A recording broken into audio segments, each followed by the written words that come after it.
আসসালামু আলাইকুম বন্ধুরা। দেখেন আমার গ্রামের বাসায় আমার আব্বা আম্মা কত কষ্ট করে কত গাছপালা রোপণ করছে। আসলে আমার দাদা দাদি মারা যাওয়ার পরে এই বাসাটা আমার আব্বা আর আম্মা মিলেই ঠিকঠাক মতো রাখছে।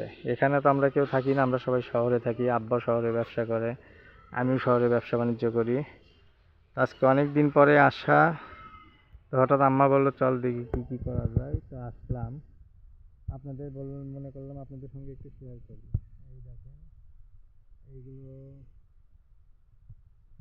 ফুলের গাছ। এটা কিন্তু একটা কর্মচার গাছ। এই গাছে প্রচুর পরিমাণে কর্মচা ধরে এবং ধরছিল, এখন বর্তমানে নেই। আবার এই যে কাঁচা ভিন্ডি মরিচ যাকে বলে, এই মরিচের গাছ আমাদের এখানে বাসায় আব্বা আম্মা অনেকগুলো রোপণ করছে। এইগুলোতে এত পরিমাণ মরিচ ধরে যে আমাদের মরিচ কিনেই খাওয়া লাগে না। দেখেন প্রত্যেকটা মরিচের গাছে এখনো যে পরিমাণ মরিচ আছে, আর মরিচগুলো কিন্তু অনেক ঝাল হয়। তো আপনারা সাথেই থাকুন, দেখতে থাকুন। অনেকগুলো গাছ আছে, আমি কিন্তু চিনিও না, জাস্ট ভিডিও করার সাথে ভুল ত্রুটি মাফ করবেন। দেখেন, এই যে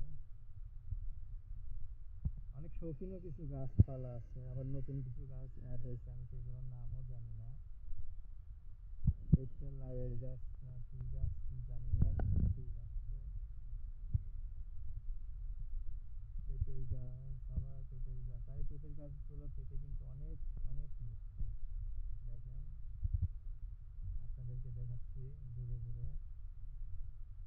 এখানে কিন্তু একটা জিনিস আছে, এইটুকু বাগানের মধ্যে দেখেন একটা বাঙ্গির গাছ আছে। এই দেখেন বাগানে ছোট ছোট বাঙ্গি।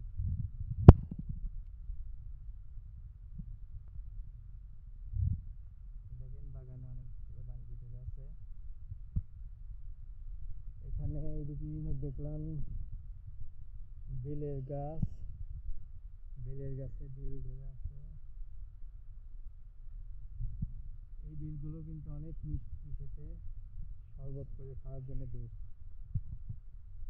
দেখেন একটা পেঁপের গাছে কতগুলো করে পেঁপে ধরছে। এটা একটা লিচুর গাছ, এই গাছগুলোতে অনেক লিচু আসে।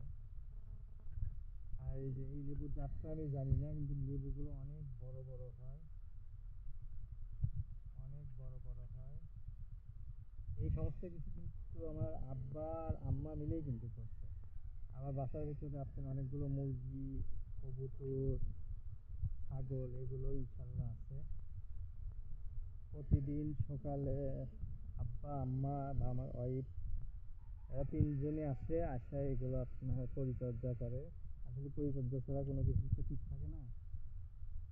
তো এই হলো আমার গ্রামের বাসা। শহরের বাসা কোনো একদিন আবার দেখাবো। তো সবাই ভালো থাকবেন। আসসালামু আলাইকুম।